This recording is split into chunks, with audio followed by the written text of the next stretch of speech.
Anything witty? Sam, what's the wittiest thing that they said in England your whole time there? The wittiest thing. I was there for 4 months. You want me to pick out the wittiest thing that was said? Mm-hmm. I mean, Yep. I would assume that you just have the whole thing documented, like all the witty things you heard. No, You don't have a witty diary? No, I do. Excel the wittiest thing I spreadsheet? heard. The wittiest thing I heard was here. I wrote it down because it was my roommate who actually tangent. We're gonna have Ben on this podcast at some point because he's brilliant. Oh, excellent. From Baylor, and he loves McIntyre and Charles Taylor and all that. But Good man. what he said was, quote, I've told this Brevin, but quote, Rod Dreher is the Rush Limbaugh of traditional Catholics. That's excellent. I'm not even going to point out, which I think I did last time, but that he's Eastern Orthodox. But so if Former anything, Catholic, though. Apostate Catholic. He. Wait, can you count Eastern Orthodox as apostates? Yes. Are they apostates? Really? No. No, they're schismatics. I mean, they would be considered Eastern schismatics, Orthodox just like they would isn't consider apostate. Catholic. But because Rod Dreher was Catholic and he switched, he's an apostate. Oh, really? He wouldn't be considered schismatic? He'd be considered apostate? I don't know, but I'd like to think that. I think you just like ad hominem him, which is fair. I get that. Well, it's not an ad hom. It's an accurate description if it's true. Ah, true. Yeah. So, I mean, if I call someone a jerk because they're a jerk, is that ad hominem, or am I just simply stating the facts? I don't know. It's sort of the question of, is it ad hominem or is it, an appeal to reverse ethos, right? Going at their credibility as a speaker, because we aren't just the words we say, we're also the people who enact them. Ah, McIntyre on line 3. He is very happy. Mm-hmm. Okay. This is going nowhere, so I'm gonna get us going.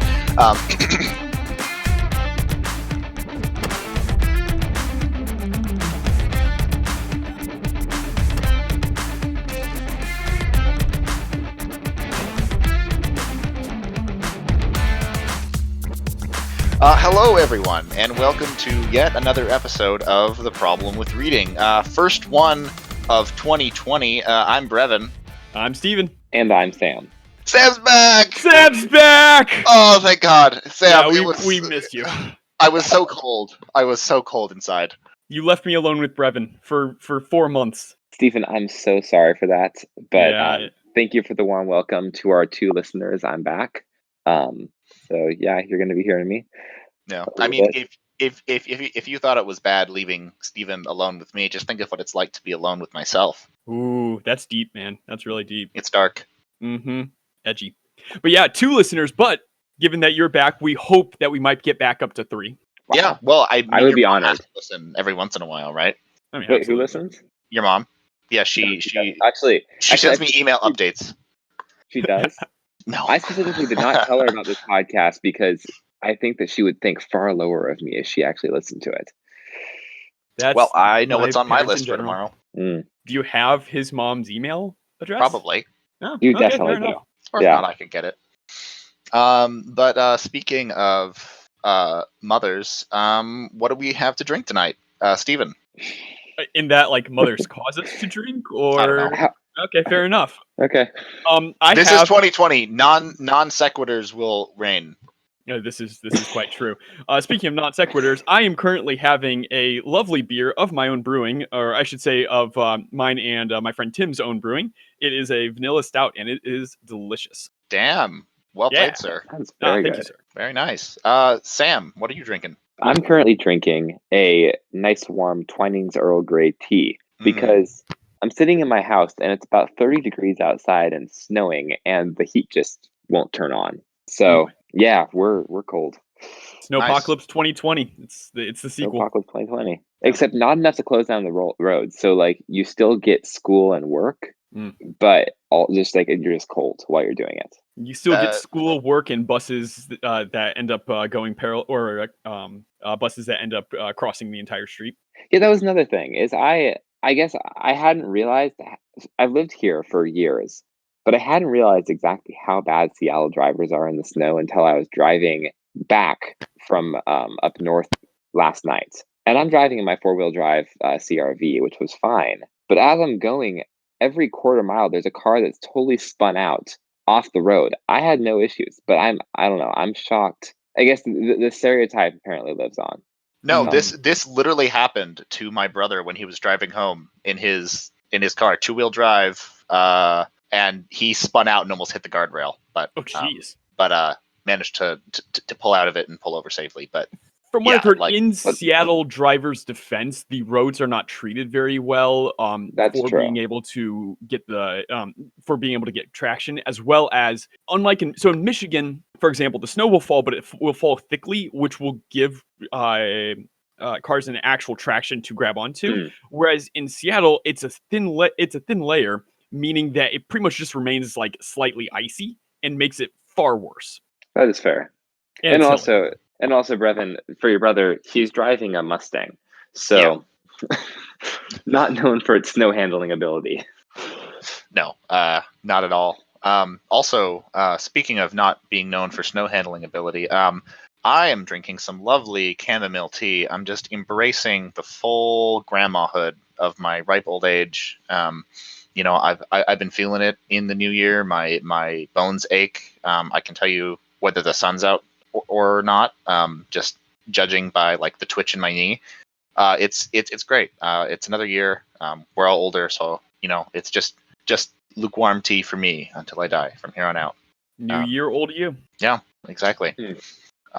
But speaking of New Year's and new times, let's get a 2020 update. Sam, where have you been for the past like 3 months that you've abandoned us? Sam. I have been. Give it 1 second.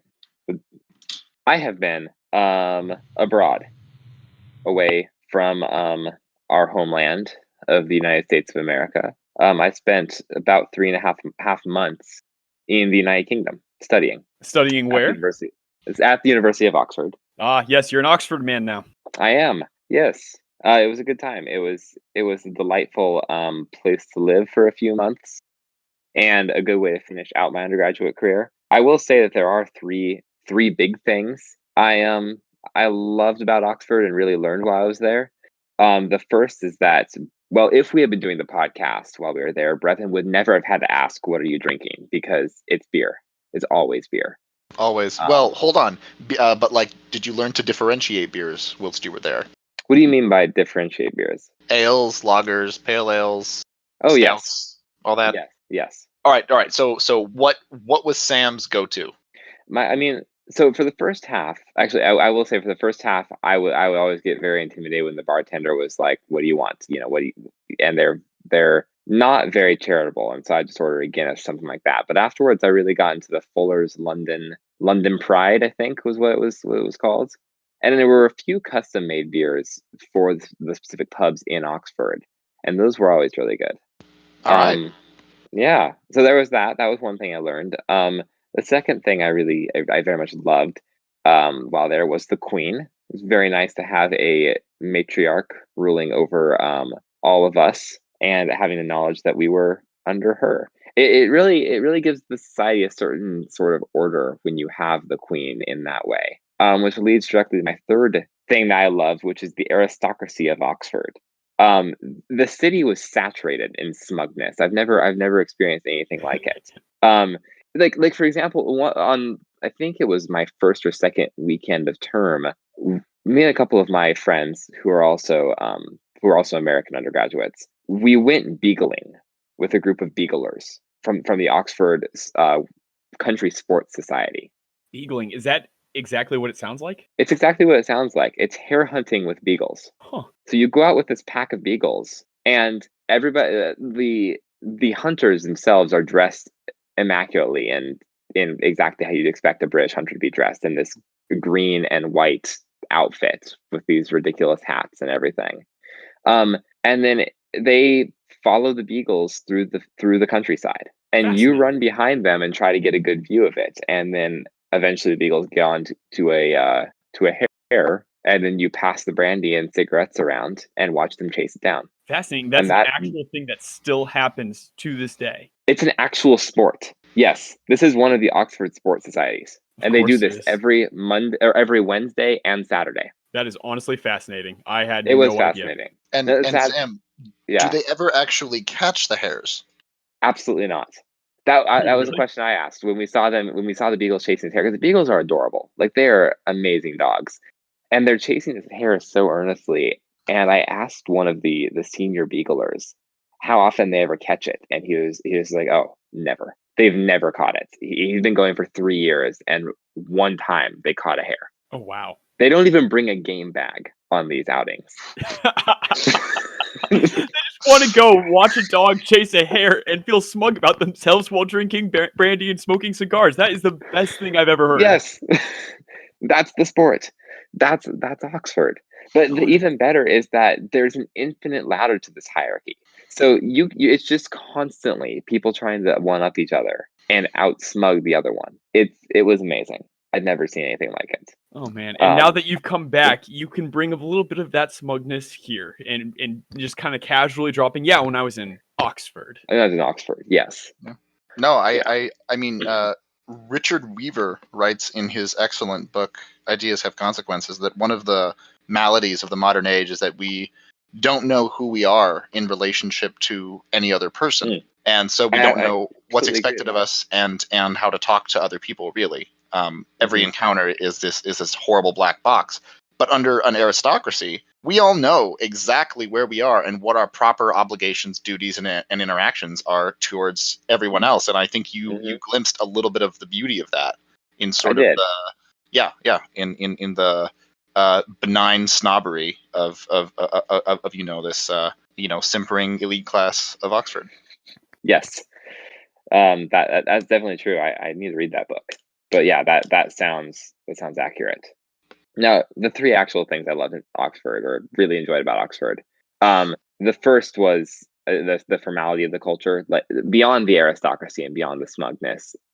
Everybody there was just a bit more formal and professional, and I would say that had a big impact on what it felt like to be in the city. Everybody was held to just a slightly higher standard, and it ended up making it, I think, for a nicer place to live.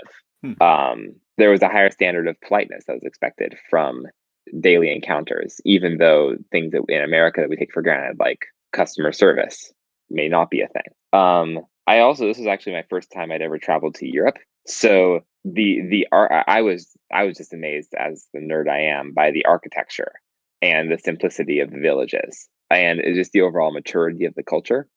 Um, that was probably the saddest part about coming back to America, was realizing how modern everything is here.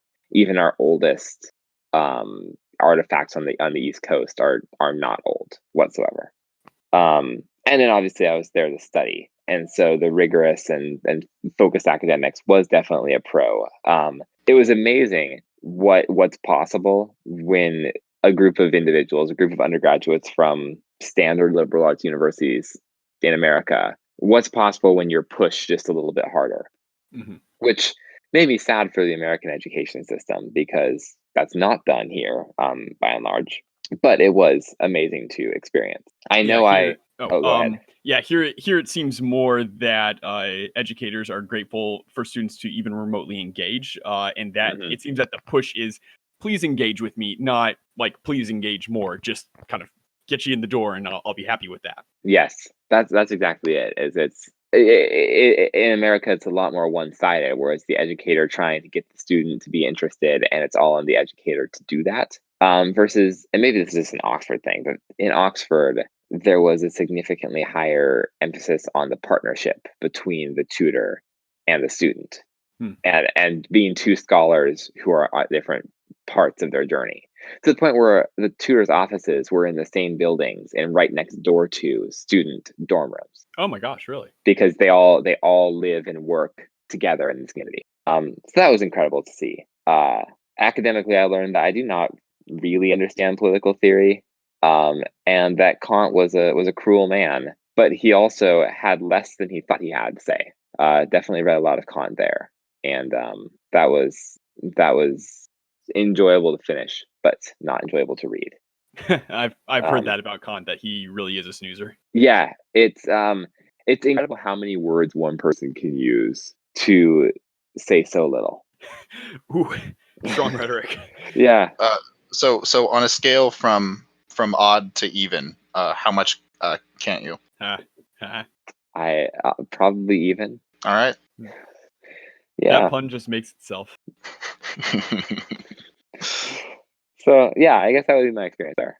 The last thing I was going to say is that it was definitely a different experience religiously than America, and we've talked about this a lot on the podcast. It was interesting to exist in a location that was formerly Christendom, an entirely Christian society, but is now far more post-Christian than my own. And so you exist surrounded by these relics of a former time that are existent in the landscape, existent in the architecture, and people even acknowledge to a degree that they came from that. But also, they're quite dismissive of religion, far more than I'd experienced in America. Dismissive in a disrespectful way, or just in a that came and went and whatever.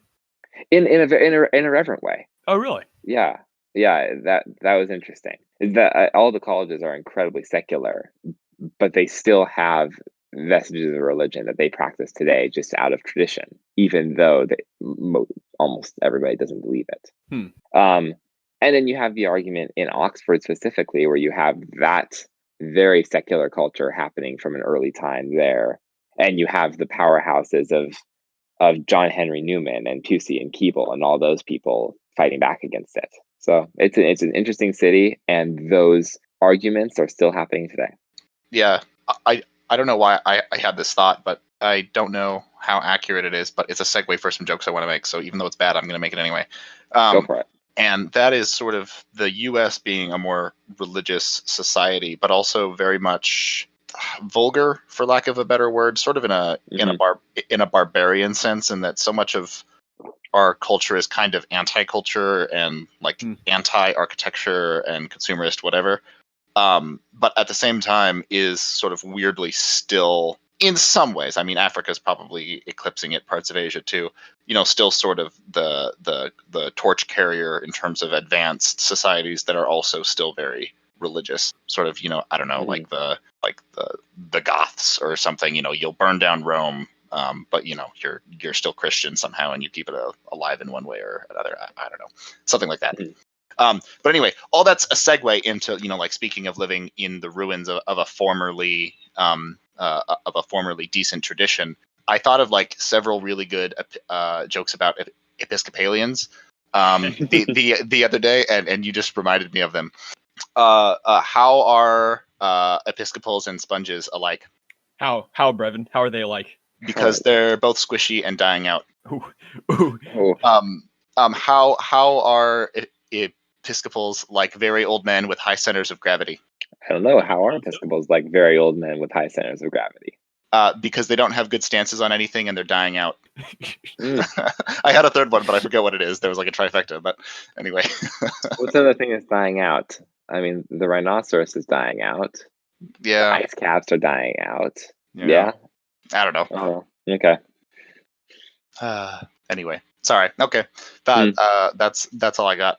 Yeah, I mean, I don't know. The Church of England is a very interesting institution. I don't know quite what to make of it. Did you go to any services? Oh, quite a few actually. I ended up actually attending. It was an Anglo-Catholic church for a bit. I'd never seen anything like that in America, but apparently they exist. Anglo-Catholic? Yeah, it was this movement. It was a movement that John Henry Newman helped start before he became Catholic himself, which is this movement that continues now today in the Anglican Church of moving back to their very Catholic roots. And so the theology is almost identical to Catholic theology. Are they still distinct from Catholicism, or have they officially rejoined? They're still under Canterbury. Okay.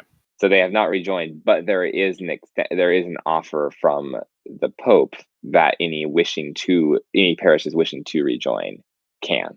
Cool. Yeah. Well, I mean, I guess that is one. Maybe this is a bit of a cynical way to view it, or a calculating way to view it, but that is one advantage of England kind of rapidly approaching obscurity as far as religion is concerned. The Church of England, I mean, is being rapidly eclipsed by secularism.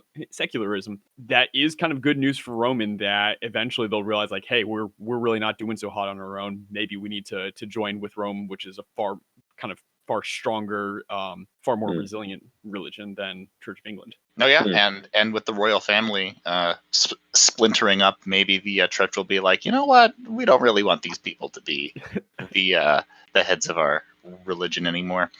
That was sort of, just sort of a utopian ideal that could never come to be. Speaking of utopian ideals that could never come to be, Stephen, I believe you have a very interesting article for us this week. I do, and may I say that was a good transition. Thank you. The so the article that caught my eye, I think it caught it a week or two ago, was a fascinating exploration into the world of mice. The article is called "Death Squared: The Explosive Growth and Demise of a Mouse Population." And it's a brief study done by Dr. John Calhoun, a biologist who was keenly interested in mice habitations and what happened when paradise was achieved. He opens on a very apocalyptic note, quoting from Revelation, quote, "I saw a pale horse, and its rider's name was Death, and Hades followed him. And they were given power over a fourth of the earth, to kill with the sword, and with famine, and with pestilence, and by wild beasts of the earth," end quote. He distinguishes two forms of death, death of the spirit and death of the body, noting also from John's Apocalypse, quote, "He who conquers shall not be hurt by the second death," end quote. After the short poetic musing, he considers what happens when the second death is removed. Having built many mouse ecosystems, he has gotten very good at this. He constructs his ecosystem so that death is minimized and comfort is maximized. There is no emigration, that is with an E, so no one leaving these ecosystems. There's no disease, predation, or hostile weather. Everything is made so that the mice are all comfortable with access to an abundance of food, water, nesting material, and space. One may expect that overpopulation is inevitable, with mice breeding like rabbits until the whole space is crammed to the breaking point. However, nothing could be further from the truth in this case. He breaks up the timeline of the ecosystems into four main phases. The first phase, phase A, nothing much happens. He introduces 4 pairs of 48-day-old mice into a rather large, artificially constructed ecosystem.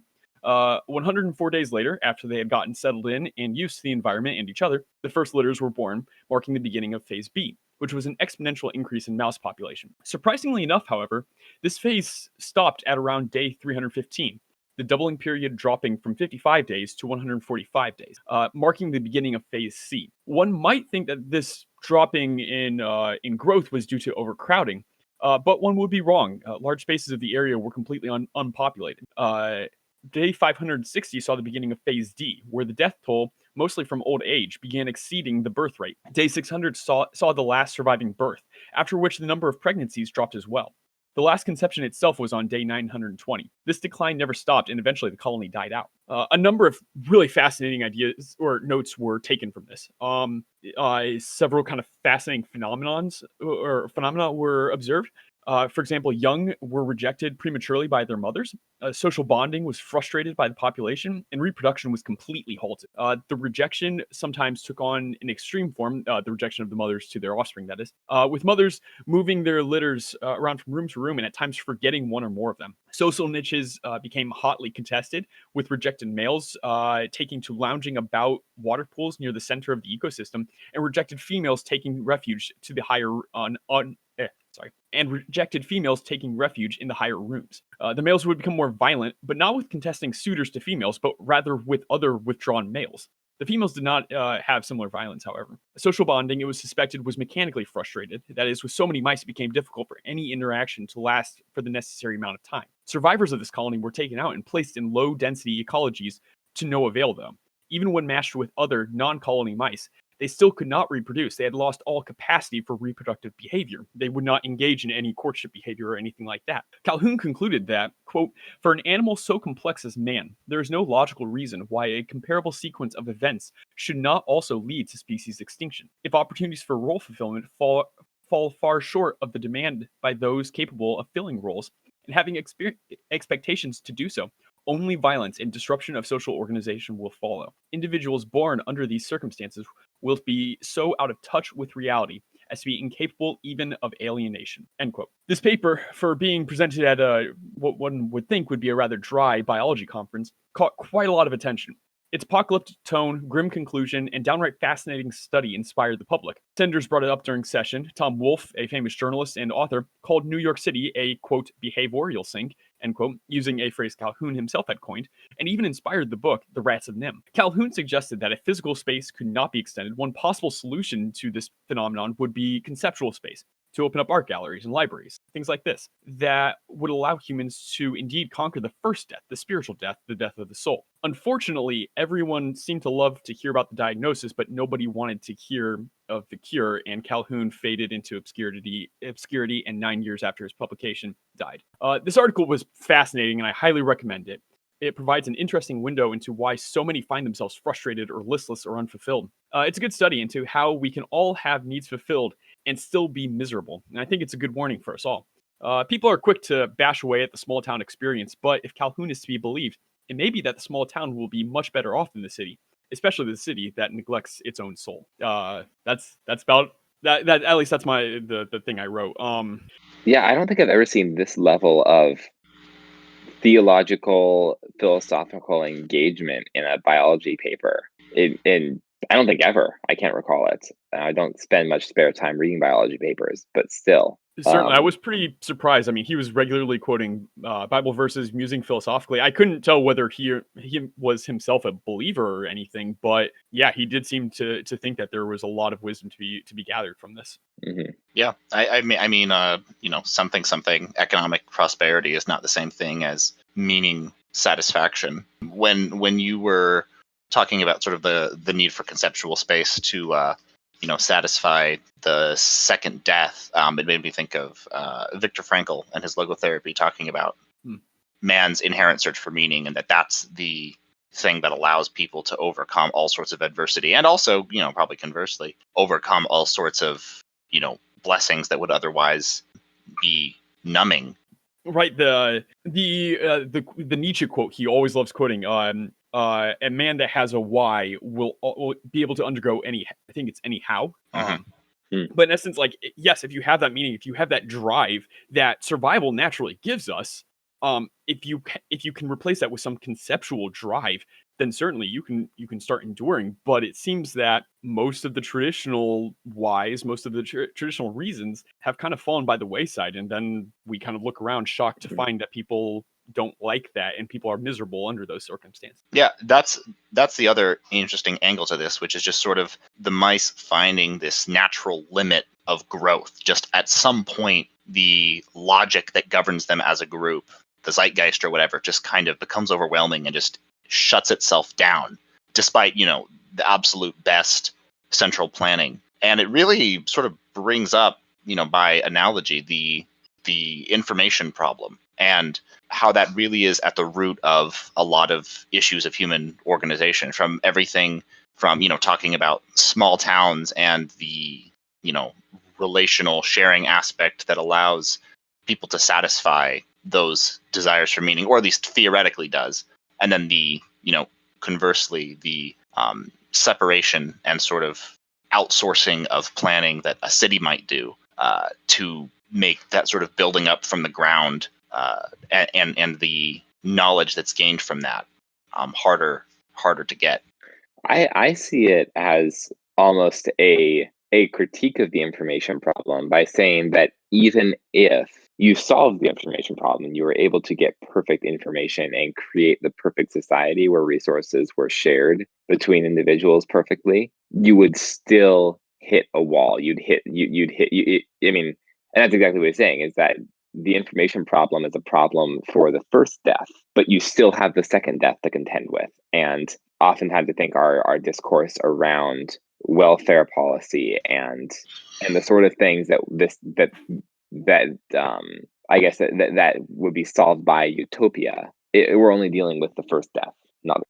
When I'm thinking about the information problem, I mean, the classic example is that we don't know, or when it's talked about, it's often talked about prices. But I'm also thinking about the information problem in terms of simple social and political organization, that there's so much meaning and activity that's generated without central planners, things like little leagues or church organizations or charitable organizations, or just all these little hats that we wear in different aspects that a central committee or that central planning organisms don't consider, and that the that's where a lot of the meaning that makes life livable, whatever the material circumstances, is generated. And I was thinking about this because Roger Scruton just died a few days ago. I did not know that. I was unaware.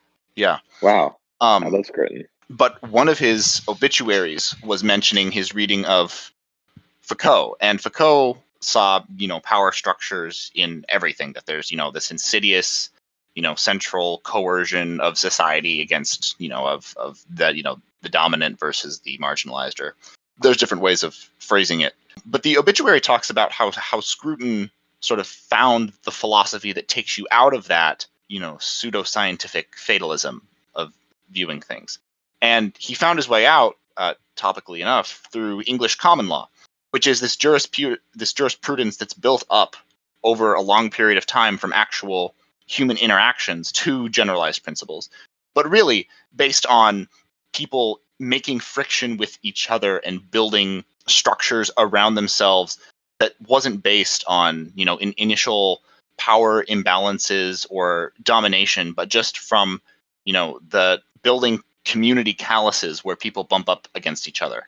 And that idea of that, in contrast to things like viewing, society as this insidious thing of coercion, or thinking that that's the only way that it can be built, or trying to build a mouse utopia where all of the problems are solved. It really does just ignore, I think, that core truth of how we interact with each other. And I think, anyway, English common law, so goddamn cool.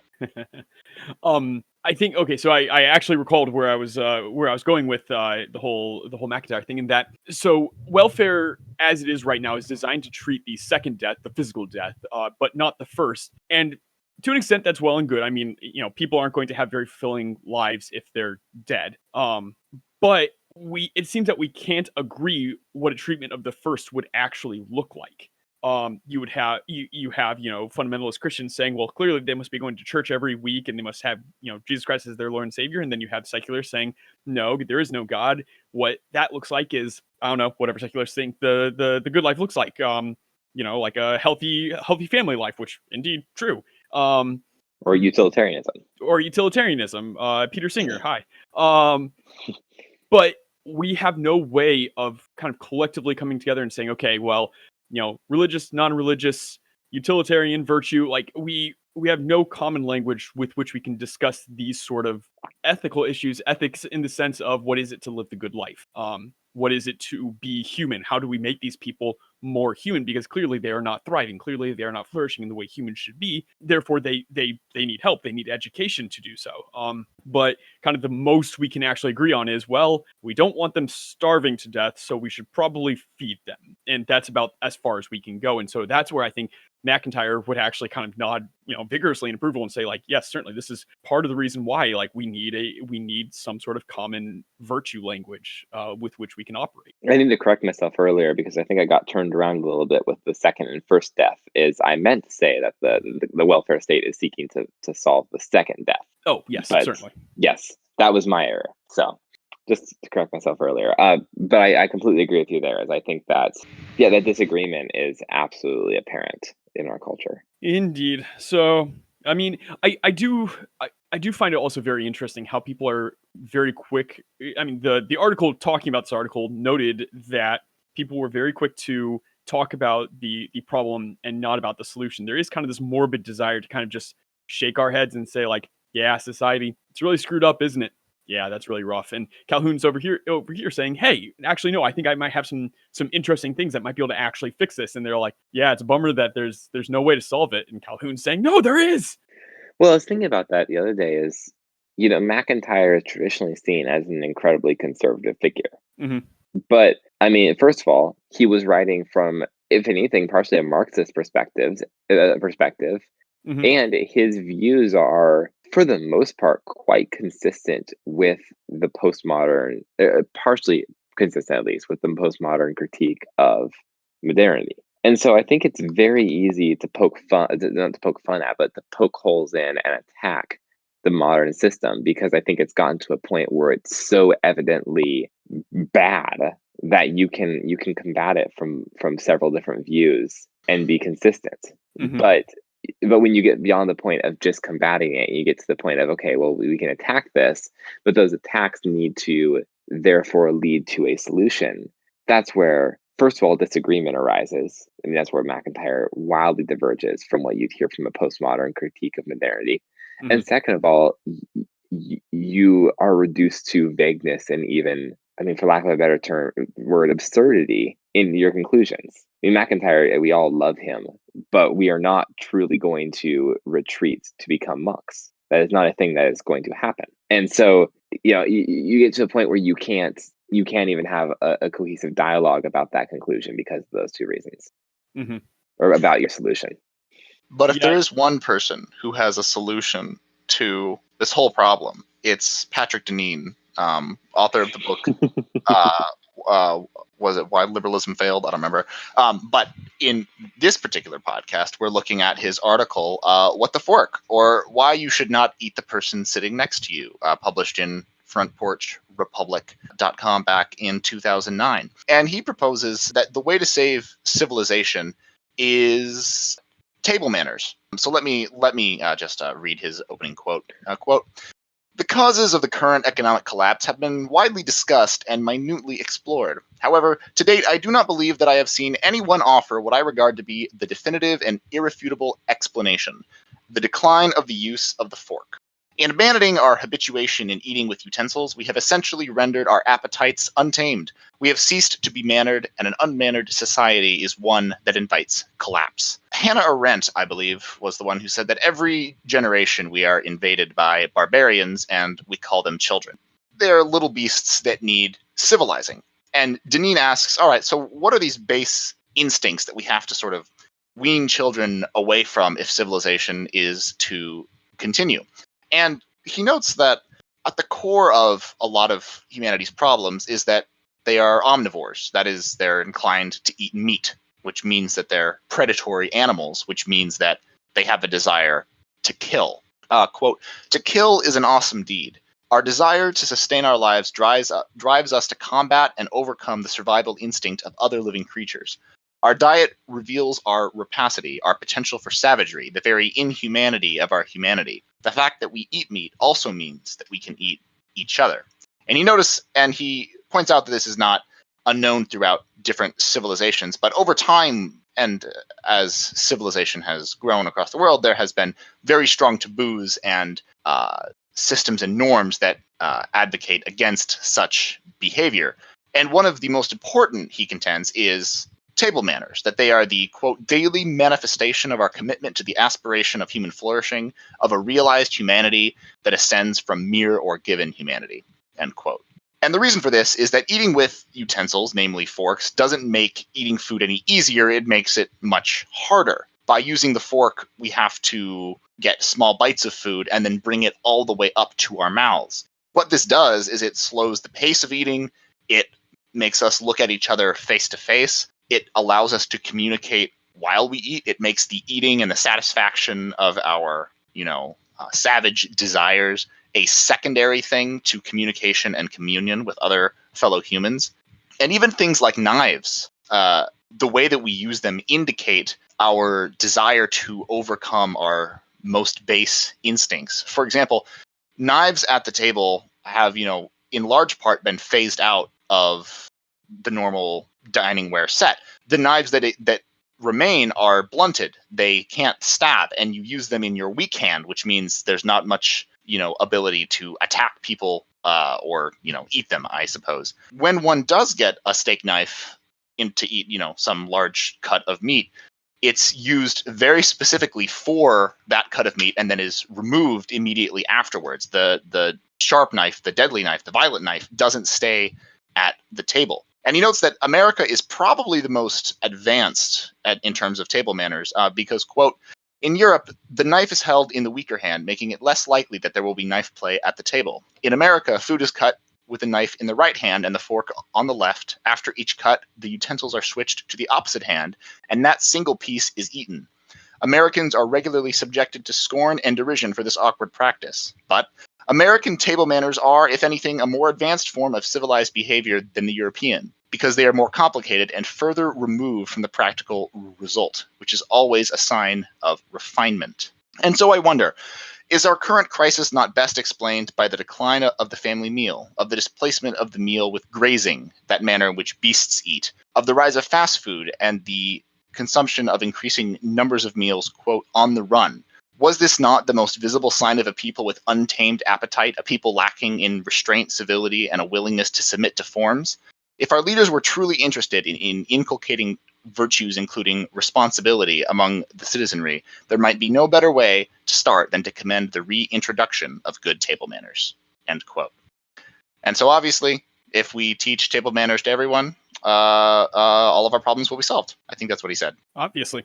Well, and I like how this actually ties in quite well with Sam's comment on the manners of Oxford society. And when he was saying that, there was this kind of longing that arose in me of like, there is kind of a nice gentility that comes with it. It is, I guess, for lack of a better term, like a classy affair when people know how to conduct themselves in particular ways.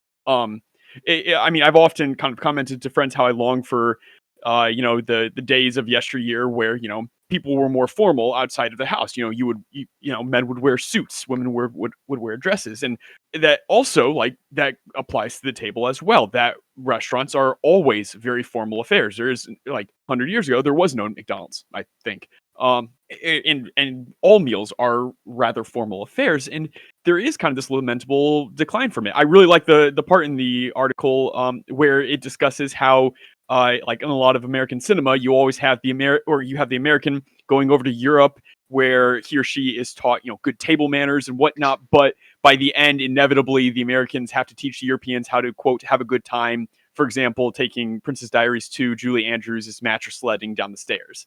There's kind of this sadness that comes with the inability to take one's self and one's civilization almost seriously. It really goes to just sort of the base idea of things like, delaying gratification, of sacrificing today for tomorrow, of the just ideas that remove things from their base functions, whereas McDonald's gets pretty close to what is the most absolute, simple, fastest way that we can get calories into one's stomach, and reduces, plays to the most base possible instincts. It's bright yellow and red to grab our attention. Mm-hmm. Well, the fast food genre in general, you don't even have to sit down at a table anymore. You can be in your car moving around. No utensils, as the article noted multiple times, no utensils necessary at all. Which is just kind of an indicator of how low that has kind of slid. And yet, as a counterpoint, there's some great article. I don't know if we discussed it on this podcast, but there's an excellent article in First Things a while back talking about back row America and talking about the cultural centers of small towns that are dying out, which the two places are churches and McDonald's. Those are the places where people gather to be together, to have community, to interact with each other. So even in places, and I can attest from personal experience, I'm not high and mighty about fast food. I eat there and I find it, it can be very fun to go there with friends, to have that be a communal experience, and sort of, remake in a different image the, it can transcend its, sort of savage form, at least a little bit. Like, who needs to break bread when you can break a quesarito? Word. Now we're talking. And, I mean, certainly, like, having grown up in Spring Arbor, a very small town with primarily just a church and a McDonald's, that rings so very true. Uncountable hours in either the church or the McDonald's with friends, and some very fond memories crafted there. But even then, I would argue, like 50, 60, 70 years ago, you had analogous structures. I mean, the church was still the church, but also, you have a club that you would go to go mingle with your peers, rather than a McDonald's, or a simple restaurant where you still sit down and you have a meal and you spend time together. This sounds strangely like Robert Putnam's Bowling Alone. I haven't read that. It's he wrote it in 2000, but it was a study of social capital in America, and he breaks down the decline in social capital that we're seeing. And the book its title, Bowling Alone, got its name because he noticed this, even though the number of bowlers and bowling alleys remained steady from the 50s until, well, it was 2000 when he wrote the book, the number of bowling leagues declined astronomically. And so his rationale is that people are still doing the things they used to do, but they're doing them alone, and they're more isolated. They're bowling alone. It's an interesting kind of study on, from an economic perspective, using social capital as his measure for where our society is going. And I think that it has some vast philosophical implications. Well, certainly, and that ties in quite nicely with the Rats of Nim article. Mm-hmm. That, like, these are the sort of conceptual spaces that Calhoun was advising. He was saying, okay, certainly, you can't have a limited amount of space, but you can use that space effectively, and you can, or not, you can. Sorry, he didn't say that, but you still have conceptual space that you can do. And one of his big things was these rats did not have any social niches to fill, and those were the ones that would become incredibly withdrawn. Something like a bowling league, that is a social niche that can be filled. And it is a shame that those niches are disappearing, because that leads to more and more withdrawn people. And that also ties very nicely into another important social niche, and also, I would say, very powerful conceptual space, which is beagling every Tuesday and Thursday. So I would say with our topics, we have achieved full consilience of knowledge. We have basically made a singularity. So, of all the articles we've ever done, like, I think these were, like, still very random, but they tied in quite nicely with each other. Yeah. What do rat utopias, beagling, and tableware have to do with each other? All about human flourishing. It's all about that virtue. All about that virtue. About that virtue. No vice. No vices. Yeah, I guess. Well, yeah, okay. Well, now I'm just mad at myself for even trying to do that. So, when one is mad, it was lamentable. One does want to rant. So, Stephen, what are you lamenting? Oh, sorry, no, Stephen's going last. Sam, what are you lamenting? Yes. Well, I'm lamenting. You may say that America is attempting to be more sophisticated with our awkward switching of the knife and fork, but I would say that no, indeed, our supermarkets have become far less sophisticated, and this is more of an observation than a rant that I observed as part of the re-entry process. Is how much food we purchase. I walked into a supermarket for the first time once I came back, and I needed to restock my my cupboard, and I wanted to get a small amount of milk. I only needed a very little bit for a meal I wanted to make. And the smallest I could find was, I think, a half gallon, which was far too much. And I ended up giving almost all of it away to my housemates. But it just surprised me with how much food Americans purchase and how large the quantities are at the supermarket. I don't understand it. I do not know why it's necessary, and I think it's a waste. It's a waste of money. It's a waste of good food, and I think it's a waste of our manners. So, well, I mean, also it's probably linked to the obesity problem that Americans have. I mean, it's the classic, like, never make a smaller plate. If you have a smaller plate and therefore take smaller portions, most of the time you end up just as full if you had taken that larger plate with larger portions. And it's a matter of just simple portion control. But it seems that Americans, indeed, even in our supermarkets, have a problem with this. Yes. Like, I wish to purchase one stick of butter and I had to buy 4. That sort of thing. Well, so, like, you say all these things, and you say, oh, the earth, they have smaller portion sizes, they're all great. But answer me this: why are all Americans taller than 6 feet and all Europeans no taller than 5'8"? They're all malnourished. Americans are the most healthy, most well-fed, most calorie per dollar nation in the entire world. And I just, you're this sort of, like, self-serving, like, I only want one stick of butter at a time. It's like, it's insane. I'm embarrassed. But you know what else is embarrassing is The Witcher, which is a show on Netflix that I just watched through 8 episodes. It's a fine show.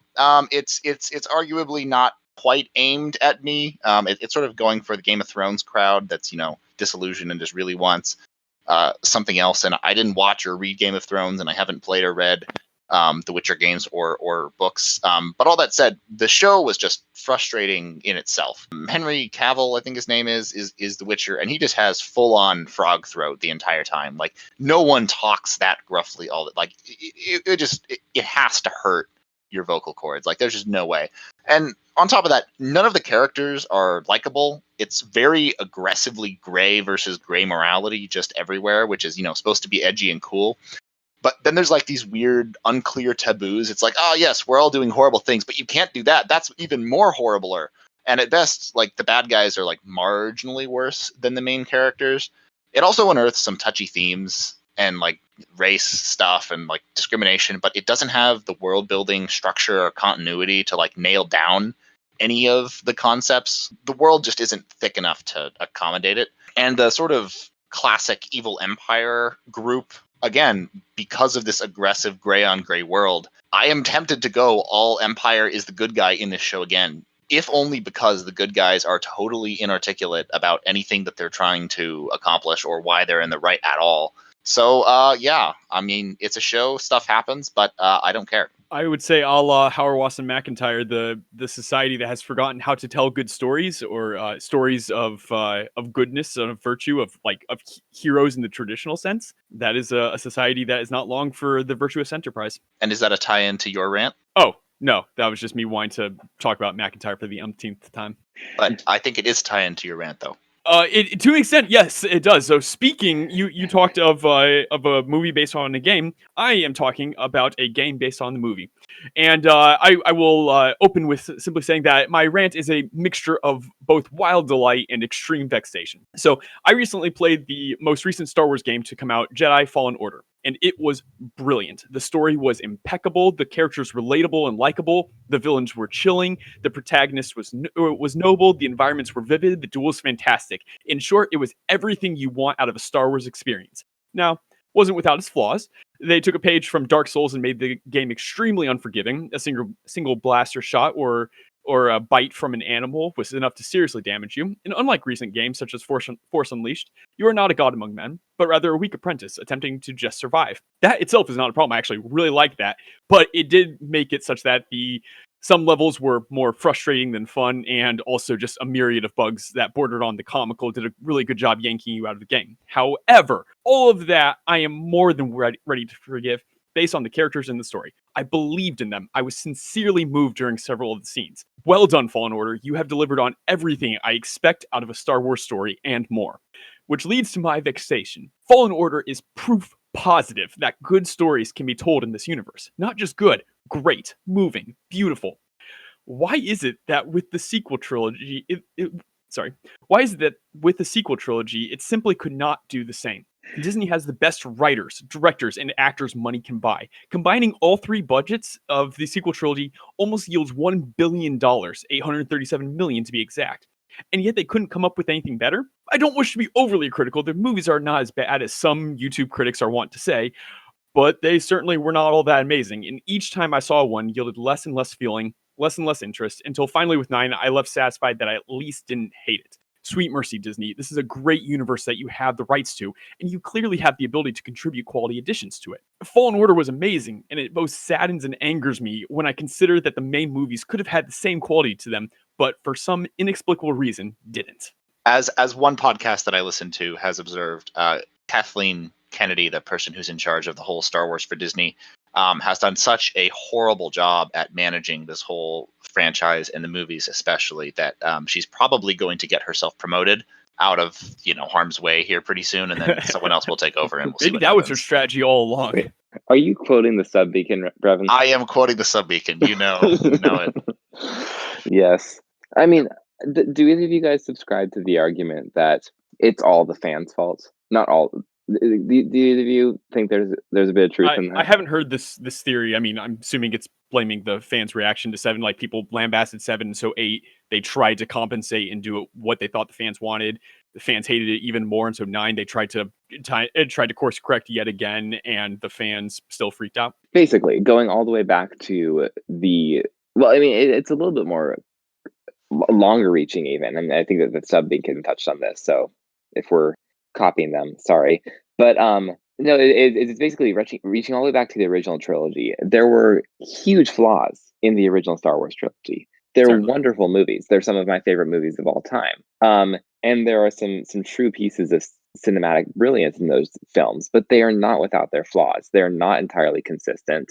There are corny jokes and corny characters that very few people liked when they came out, but we still stuck with them and they became cultural cornerstones. And so we forget it, but what we have now is we forget about those flaws, and instead we replace those legitimate but not critical flaws with our complaints of the prequel trilogy, and say, well, we don't want that again. And so, the argument would say that is that Disney was put in the impossible place of having to take a series that was flawed from its beginning, albeit very, very good, and build something that was just like it, but without those flaws. And it was impossible. See, I think I would, for the most part, agree with you because you are correct. Like, the weight fans put on the original trilogy is unfair. There are some parts where, like, for example, the Ewoks going and just shredding through the most elite division of stormtroopers out there, like that. I cringe thinking about,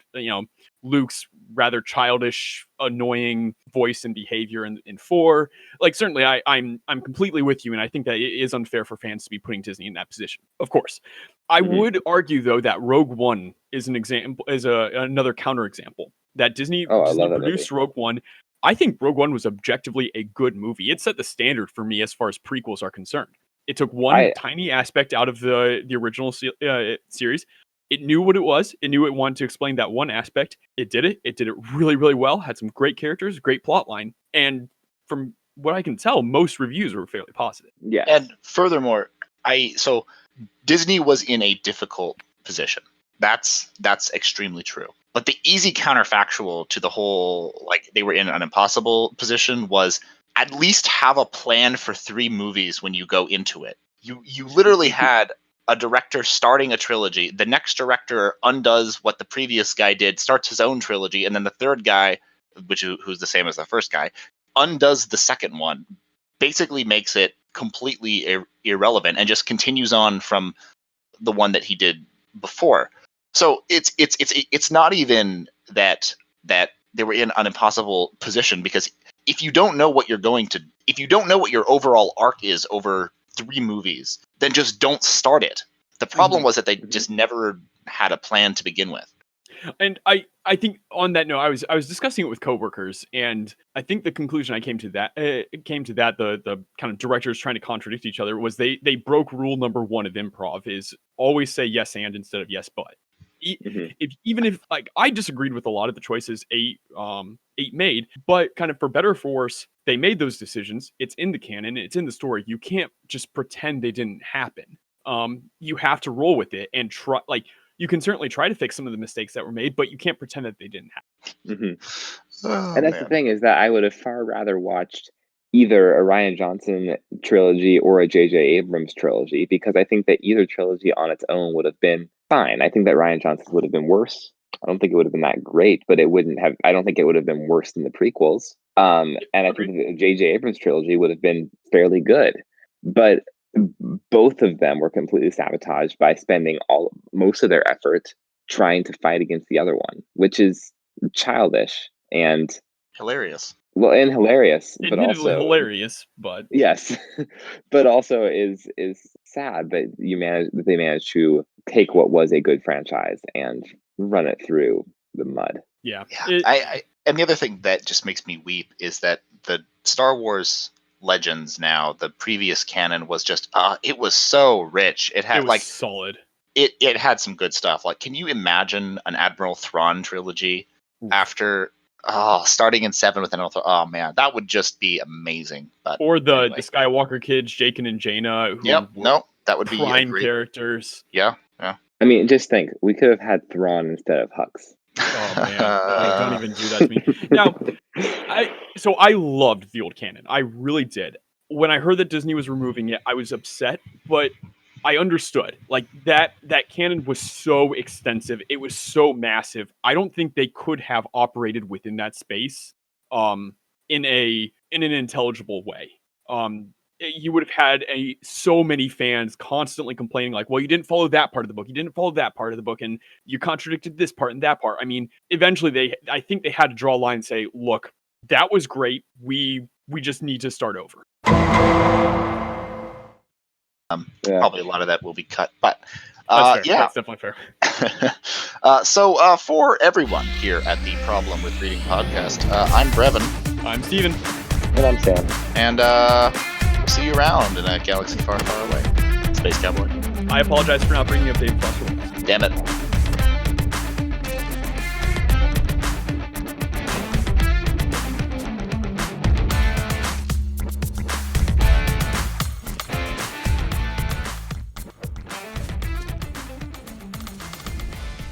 We almost made it. You horned it in there right at the end. You couldn't let it go.